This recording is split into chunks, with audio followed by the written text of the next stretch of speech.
In Walmart's Who Newville, everyone ready their cart. Amazing Black Friday deals are about to start. Online and in the app, such great deals to explore. Everything you love from tech, toys, and more. The days to save and the ones to remember. It's only the 25th to the 30th of November. Set your alarms. Don't miss out. These deals are epic, without a doubt. The Who's are all ready, but are you? Walmart Black Friday deals await. Who knew? This episode is brought to you by Indeed. Stop waiting around for the perfect candidate.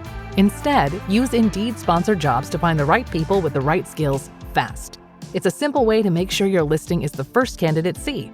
According to Indeed data, sponsored jobs have 4 times more applicants than non-sponsored jobs. So go build your dream team today with Indeed. Get a $75 sponsored job credit at Indeed.com/podcast. Terms and conditions apply. Binders and backpacks and water bottles. Oh my.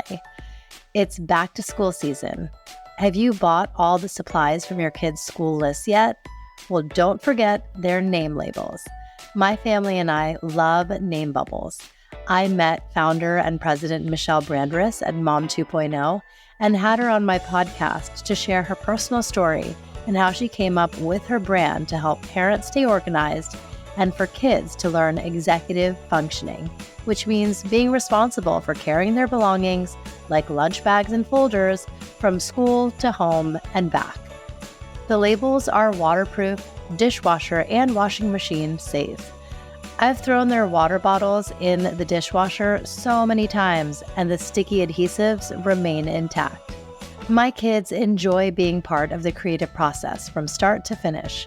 We log on to www.namebubbles.com. They design their labels. My daughter loves cursive fonts and unicorns, and my younger son is still obsessed with dinos.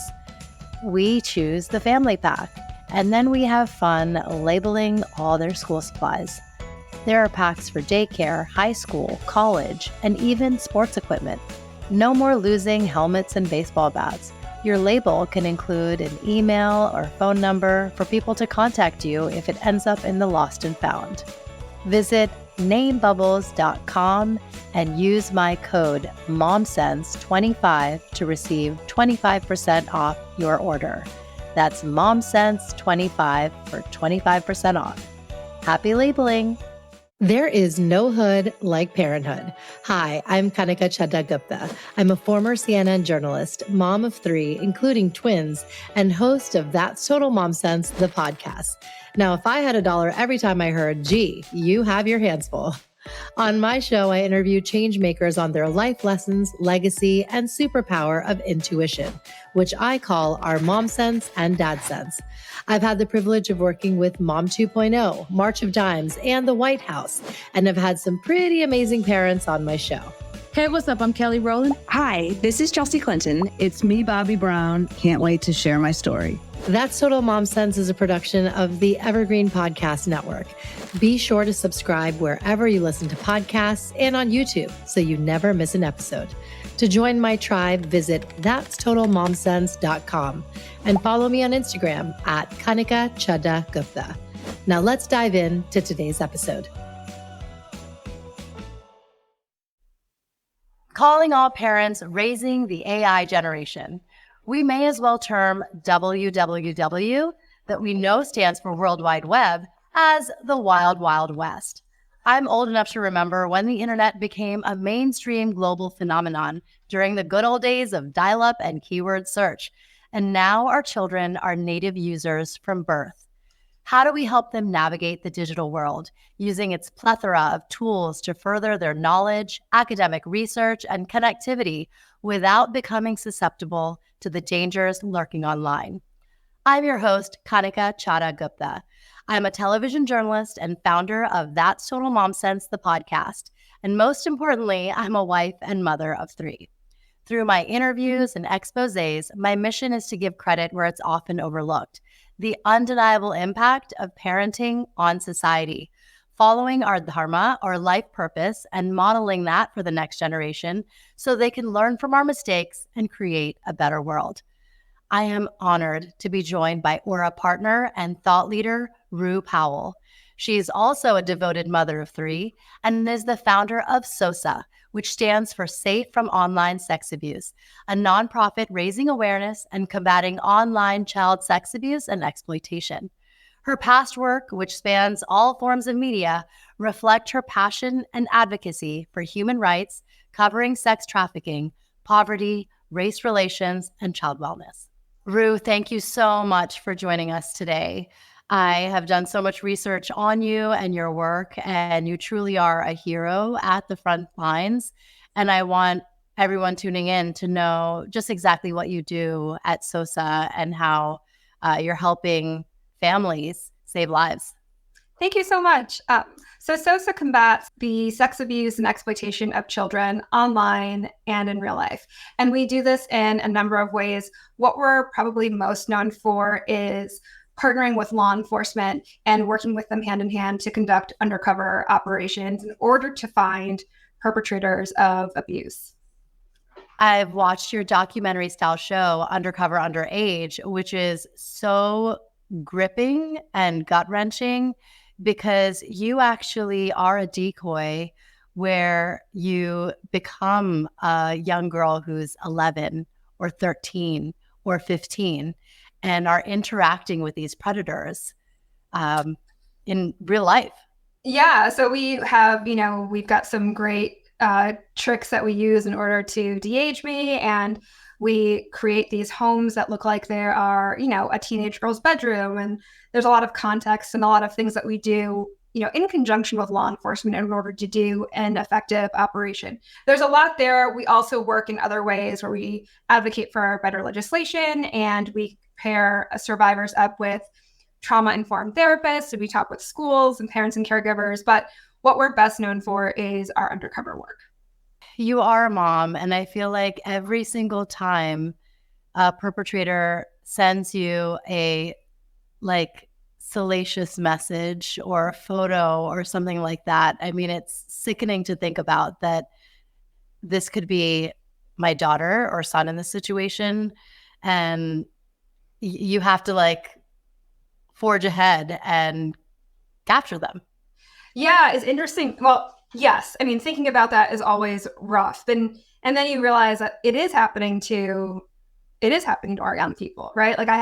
There are plenty of times that, a neighbor will call and say, can you give me some advice? This just happened to my kid. It's happening all over, irrespective of gender, of sexuality, of socioeconomic status. There's a lot of extortion happening online. So I really hesitate when parents say, not my kid, or when parents say, well, I keep a close watch on social, or I don't really let them have access. I still would encourage them to really learn up about what's happening online, because even if it's not, even let's say your kid is 6 years old and does not have a smartphone. Well, your kid is going on a play date, or soon your kid's going to be getting a school issued laptop, and then the list goes on. So knowing about the internet, irrespective of your parenting style, I still think is really important. Aura has shared that according to the CDC, kids ages 11 through 14 spend an average of 9 hours online a day. That is roughly 40% of the day, and they still have school and sports and have to sleep at some point. But on Aura, we can limit screen time usage through parental controls. So it could be, this is how much time you get on weekdays versus weekends. You don't get access after 9 p.m., whatever it may be. But let's talk about how kids in general are spending way more time online these days. Yeah, it's so interesting because you and I did not grow up with smartphones. And even if you don't want to give your kids a smartphone now, they're still doing homework online. Each of my kids has a school-issued device where they are getting their assignments online and they're submitting them online. And it's just kind of part of what this generation has, just part of it's ingrained in childhood now. Yes, 100%. We use Google Classroom. I mean, even we're emailing teachers. It's just how we do things. Then let's talk general online safety. How has the landscape of online safety for children changed in recent years? Yeah, it's so different now. I mean, I grew up with AOL dial-up. and maybe an AOL chat room here or there. But you and I didn't grow up with smartphones in our hands where we're constantly checking in or communicating, or like even now I find myself, I'm at the grocery store, I'm standing in line, I'm doing this with my phone. And so no wonder for kids too, it's just kind of a part of their day to day. And I think technology is great. I think it affords us access to things that are happening around the world, and it gives kids the ability to learn things and learn about different cultures and the news and lots of things. But there's also a downside to it. There are also these dangers that come along with it. And you see anything from like bullying to what we work with at SOSA is the online sex abuse and exploitation of children and grooming, which grooming sounds like a nice word. It sounds like you're just tweezing your eyebrows, but grooming really means manipulating kids. And this is happening online. So now we don't have to just worry about who is in the direct vicinity of a kid, right? Our parents were only worried about, people that were local to us. Now we have to worry about adults that are multiple states away, because all of a sudden they have what they didn't used to have, which is access to our kids. Yes, 100%. What are some of the biggest online threats that kids face? I think the biggest danger that kids are facing online is the threat of abuse and exploitation. And that might sound like something that feels really, really far away. But I promise that if you've got a kid online, they've either experienced it or they have friends that have, because it is so prolific. Yes. There's 5.5 billion internet users. And so the odds of running into some sort of danger is really high. So oftentimes, as parents, we are really actively involved and we think, that can't be my kid. My kid's not going to fall victim to this. And that is such a myth. There's many misconceptions that come with it. What are some of the key misconceptions that you faced in your day-to-day?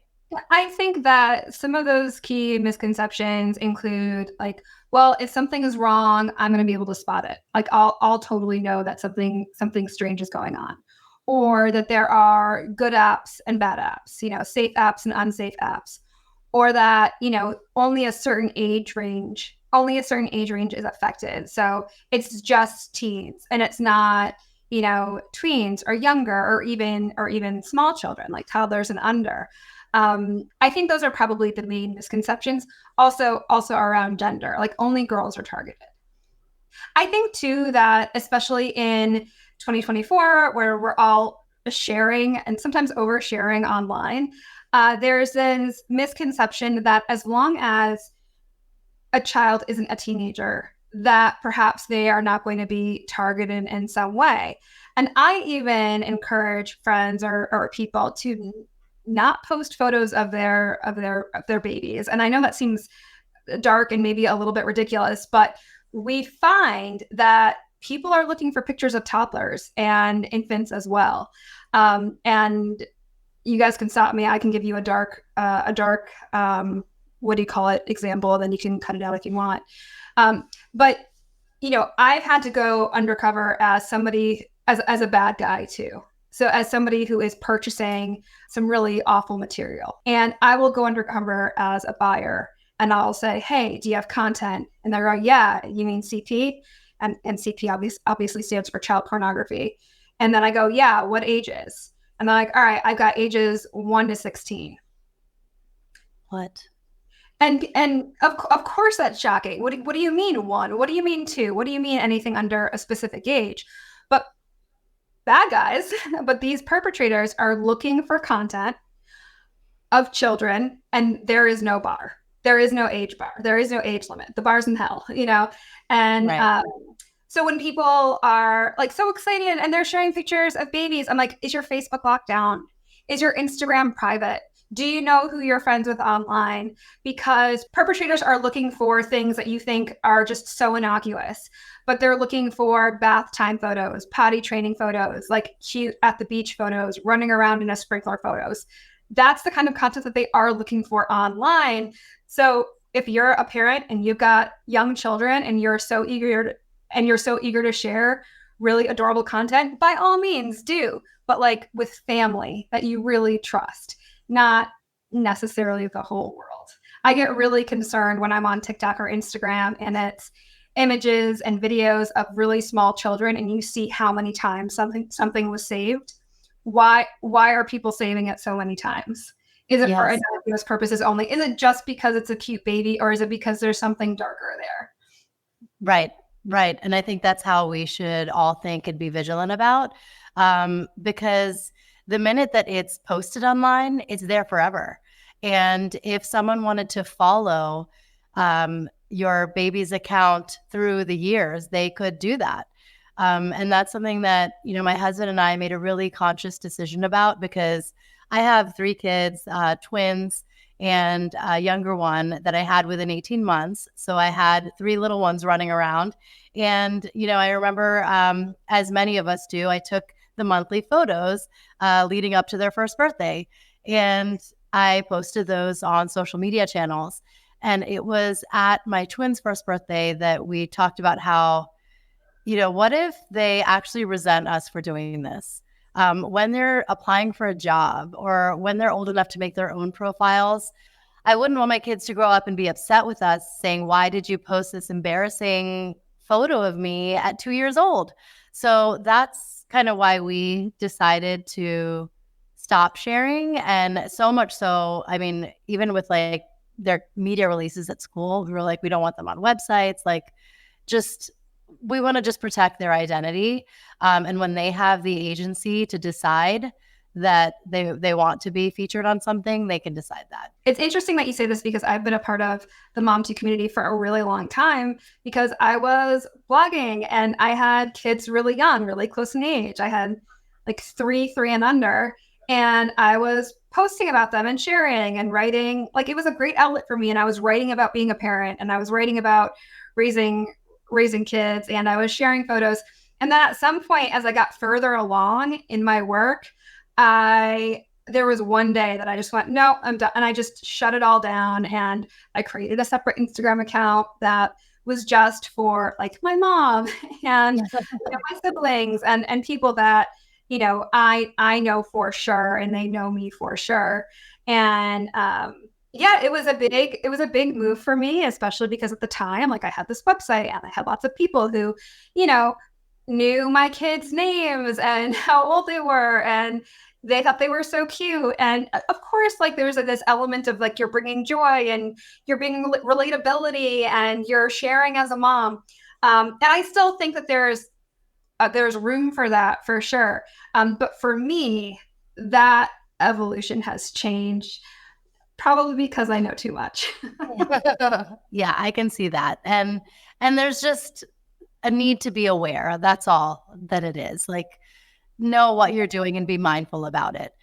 I want to double click on a few of the other things that you shared. So, how many of us think there's the bad apps, and it's usually the social media ones that we're like, oh, is it the Instagram, Facebook, Snapchat, TikTok, where they're most susceptible? But you say, nope, it's actually. I am such a bummer. I'm such a killjoy. I ruin people's days when I say this. Yeah. I don't really consider there to be like good apps and bad apps. Any app where there's a possibility to communicate can be used to harm a child in some way. So I remember posing as a teenage girl, and I was communicating with this perpetrator.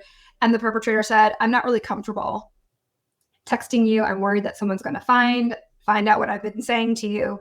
Can we communicate on a makeup app? Is there a makeup app that we can both download? And you can Google it too. Like, it's been on Words with Friends. Like, we've seen it on Words with Friends,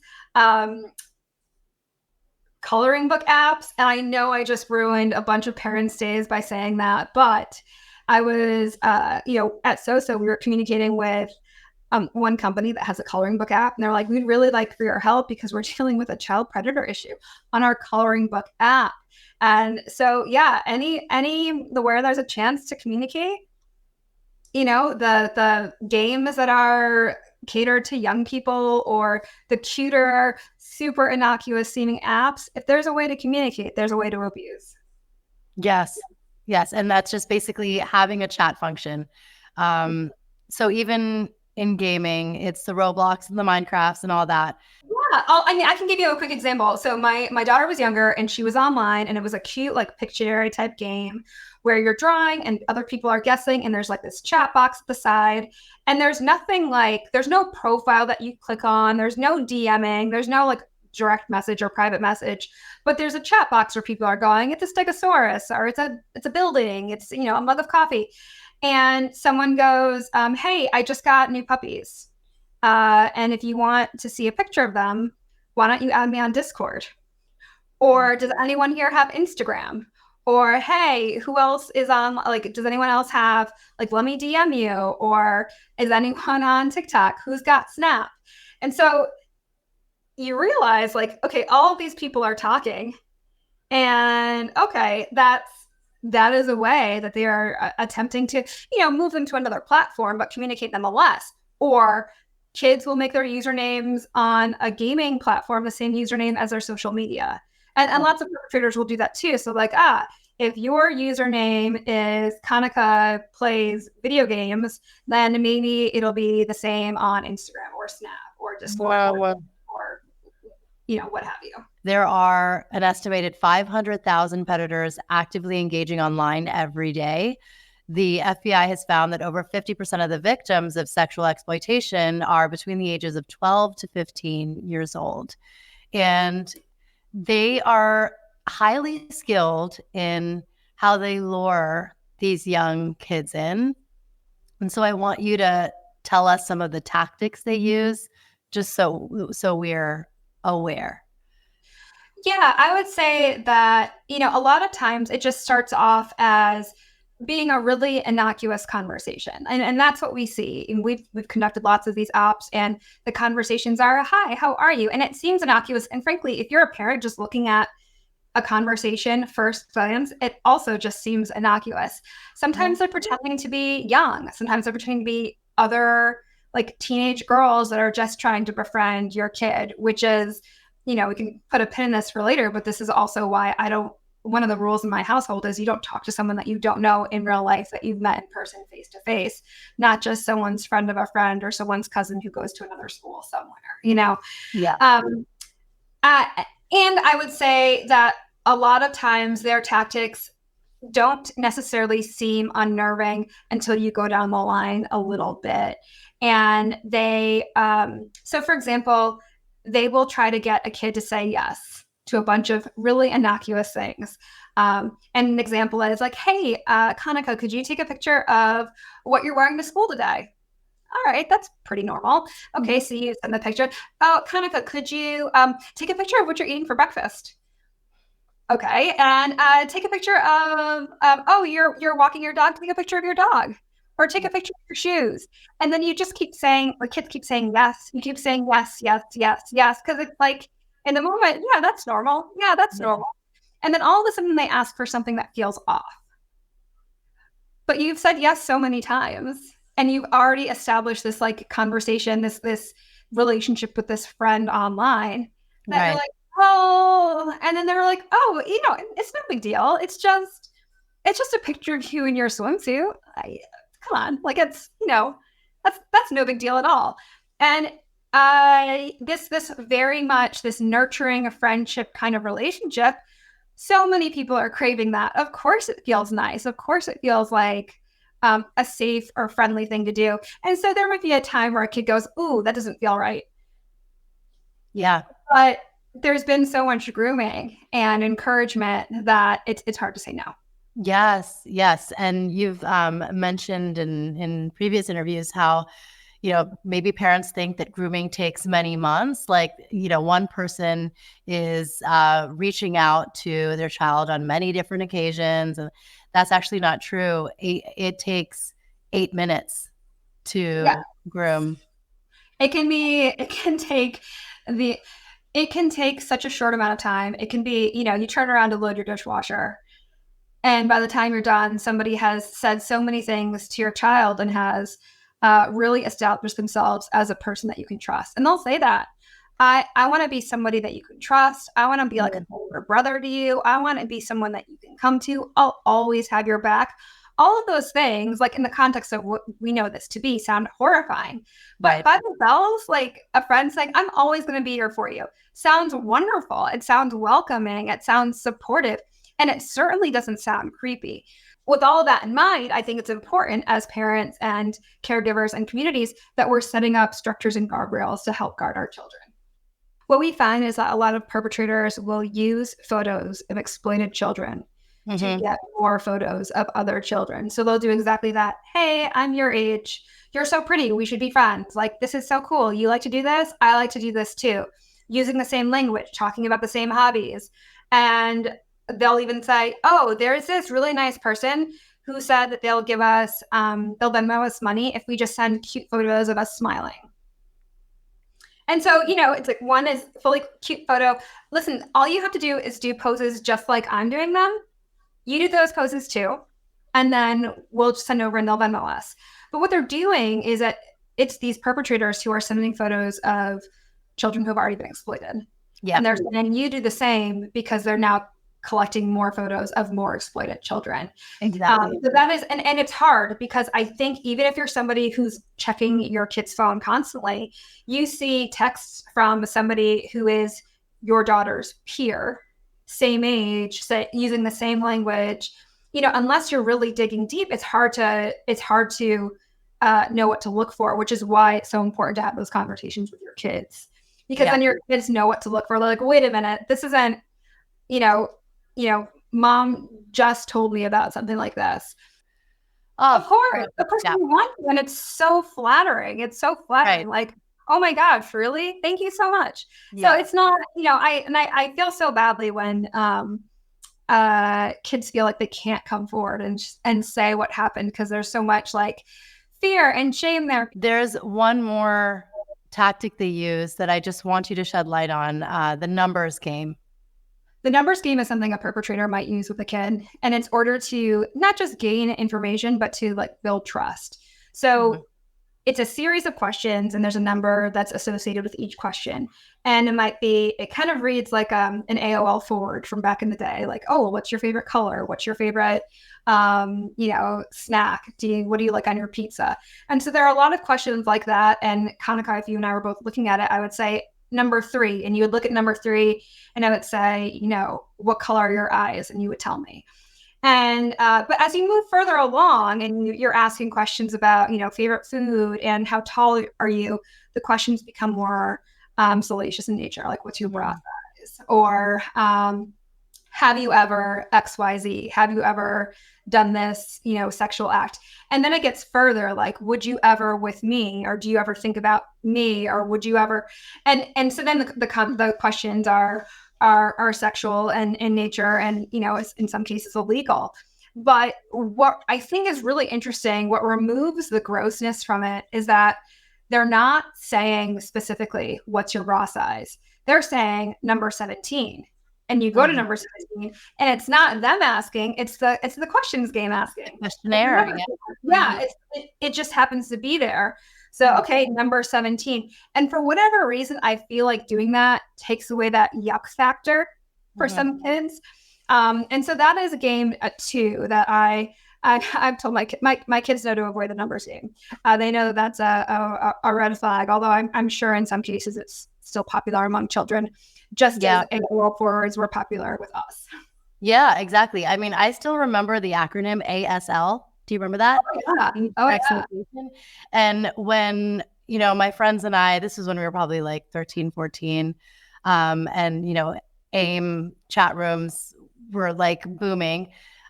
We would all by design pretend to be somebody else, and it was like such a fun thing, like going into this chat and like, we're going to be Susie from Oklahoma today. And, it's just, so yeah, it's crazy how things have evolved and now they're just far more.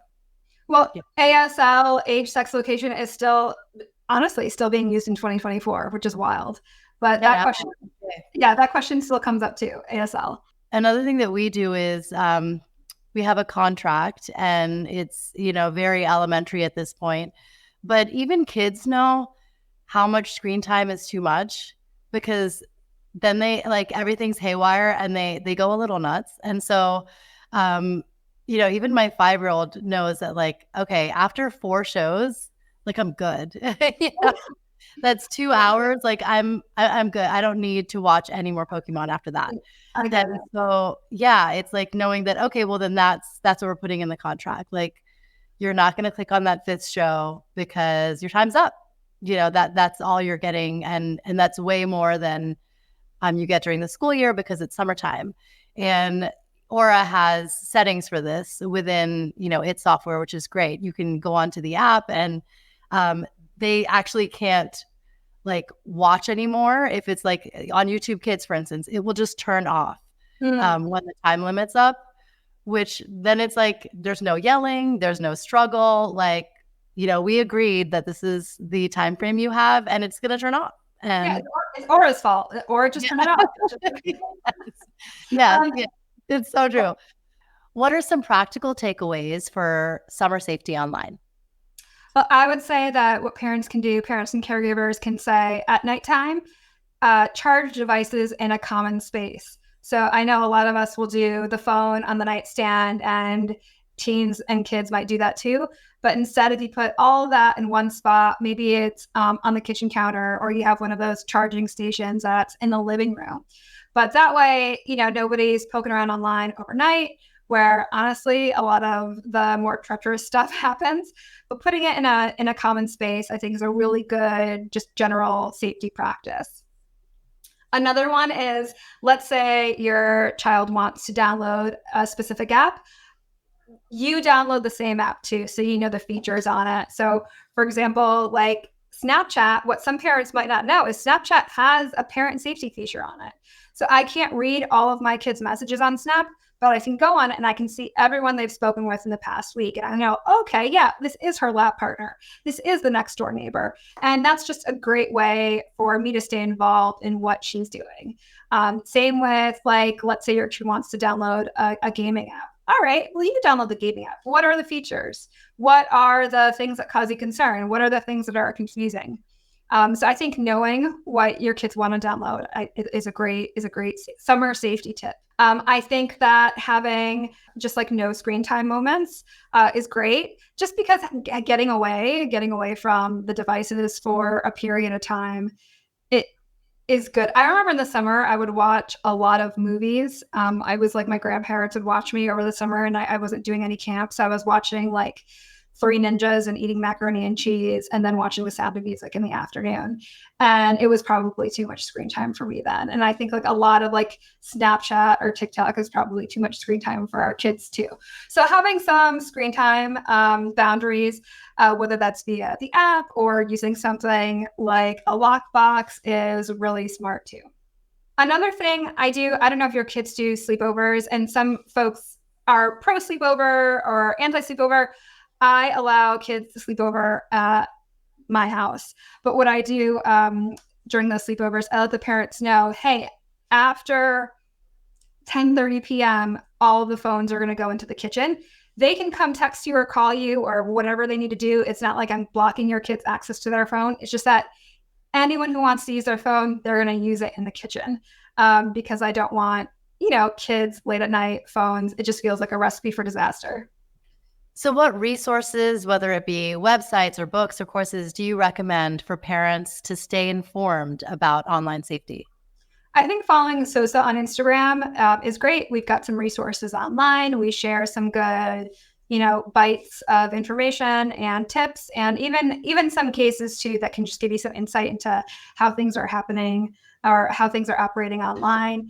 NCMEC, the National Center for Missing and Exploited Children, they've got lots of really good internet resources, and a lot of it is age specific too. I know that we talked about that. I would say follow SOSA on Instagram. We've got some great bite-sized information for families, also some cases that I think could give really good insights to parents and caregivers.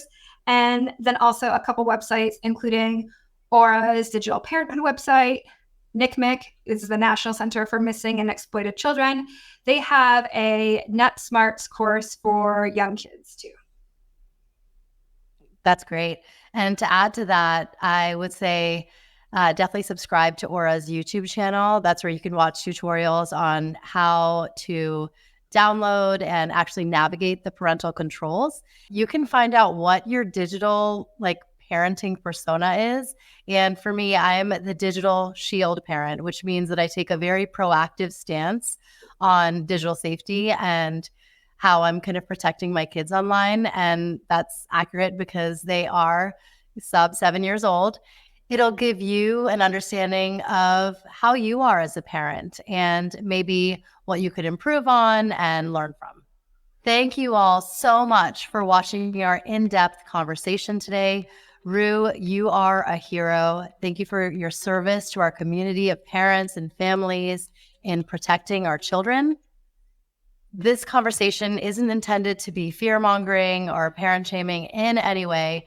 Knowledge is power, and we want you to be aware of what goes on in the digital landscape. Our kids are living with AI and are going to take technology to new heights, so we have to be vigilant and plugged in. You can follow Aura on its social channels at Aura_protects. Roo can be found at Roo_Powell and at SOSA together. And my handle is Kanika Chadda-Gupta, and that's Total Momsense on all social channels. We are all in this together, aren't we, Roo? Yes. Thank you so much for having me. Thank you to Aura and Mom too for hosting this conversation. Thank you. Thanks, everyone. Stay safe, and we'll see you soon. Thanks for listening to today's episode. I hope you got some great takeaways from our conversation. Join my community by logging on to that'stotalmomsense.com. If you haven't already, please subscribe to That's Total Momsense, the podcast, wherever you listen, and be sure to rate and review. On socials, my handle is at Kanika Chadda-Gupta on Instagram, Threads, TikTok, and X. You can also find me on LinkedIn. My episode videos are on YouTube and YouTube podcasts with highlights on YouTube Shorts. Write to me at that'stotalmomsense@gmail.com. My team and I read all your pitches and feedback and are so glad to be in touch. Remember, always trust your mom sense and dad sense. Stay strong, super parents. See you soon.